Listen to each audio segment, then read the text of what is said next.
മുഖ്യമന്ത്രിയുടെ നിരന്തരം ദ്വയാർത്ഥ പ്രയോഗങ്ങൾ നടത്തുന്നതിൽ യാതൊരു മടിയുമില്ലാതിരുന്ന വ്യക്തിയായിരുന്നു ബോബി ചെമ്മണ്ണൂർ. ഇത്തരം പ്രയോഗങ്ങളിൽ ഒരു വശത്ത് വിമർശനം ശക്തമാകുമ്പോൾ തന്നെ മറുവശത്ത് തന്റെ ആരാധകരുടെ വലിയ പിന്തുണ നേടിയെടുക്കാനും അദ്ദേഹത്തിന് സാധിച്ചിരുന്നു. എന്നാൽ ഹണി റോസ് വിഷയത്തിൽ മാത്രം അപ്രതീക്ഷിതമായ തിരിച്ചടികളാണ് ബോബി ചെമ്മണ്ണൂരിന് നേരിടേണ്ടി വന്നത്. സോഷ്യൽ മീഡിയയിലൂടെ നിരന്തരം അവഹേളിക്കുന്നുവെന്ന് കാട്ടി ഹണി റോസ് നൽകിയ പരാതിയിൽ ചടുല നീക്കങ്ങളായിരുന്നു പോലീസ് നടത്തിയത്. മുഖ്യമന്ത്രി ഉൾപ്പെടെ വിഷയങ്ങളിൽ ഇടപെട്ടതായുള്ള വാർത്തകളും പുറത്തുവന്നു. ഇതോടെ പരാതി ലഭിച്ച ദിവസങ്ങൾക്കുള്ളിൽ തന്നെ വയനാട് വെച്ച് ബോബി ചെമ്മണ്ണൂരിനെ പോലീസ് കസ്റ്റഡിയിലെടുത്തു.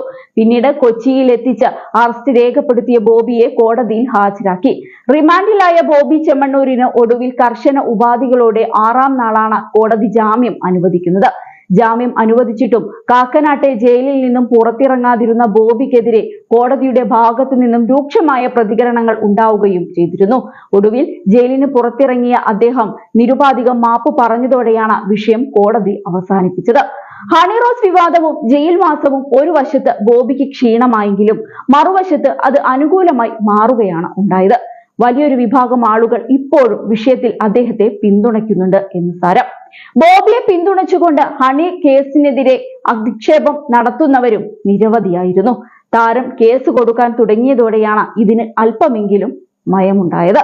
ഹണി റോസ് വിഷയം തന്റെ ബിസിനസിനെ യാതൊരു വിധത്തിലും ബാധിച്ചിട്ടില്ലെന്നാണ് പുതിയ ഷോറൂമിന്റെ ഉദ്ഘാടനത്തോടനുബന്ധിച്ച് കഴിഞ്ഞ ദിവസം കോഴിക്കോട് നടത്തിയ വാർത്താ സമ്മേളനത്തിൽ ബോബി ചെമ്മണ്ണൂർ പറഞ്ഞത്. ജയിലിൽ പോയിട്ടും എനിക്ക് ബിസിനസ് കൂടുകയാണ് ഉണ്ടായതെന്നാണ് ബോബി ചെമ്മണ്ണൂർ പറയുന്നത്. ഉപഭോക്താക്കളോടും ഇടപാടുകാരോടും ഒക്കെ ഈ വേളയിൽ ഞാൻ നന്ദി പറയുകയാണ്. ഞാൻ ജയിലിൽ പോയപ്പോൾ എല്ലാ ഉപഭോക്താക്കളും സുഹൃത്തുക്കളും ആരാധകരുമൊക്കെ ശക്തമായി കൂടെ നിന്നു. ബിസിനസ് എങ്ങനെ മുന്നോട്ട് പോകുമെന്ന ടെൻഷൻ നമുക്കെല്ലാവർക്കും ഉണ്ടായിരുന്നു.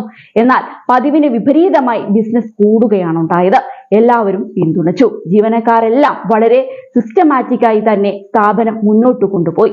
എല്ലാവരോടുമുള്ള നന്ദി രേഖപ്പെടുത്തുന്നുവെന്ന് ബോബി ചെമ്മണ്ണൂർ ഈ അവസരത്തിൽ പറഞ്ഞു. അതേസമയം വാർത്താ സമ്മേളനത്തിനിടെ ഷോറൂം ഉദ്ഘാടനത്തിനെത്തിയ കുംഭമേളയിലെ വൈറൽ താരം മൊണാലിസയ്ക്ക് പ്രണയദിന സമ്മാനമായി 10,000 രൂപ വിലമതിക്കുന്ന പ്രത്യേക ഡിസൈൻ മാലയും ബോബി കൈമാറിയിരുന്നു.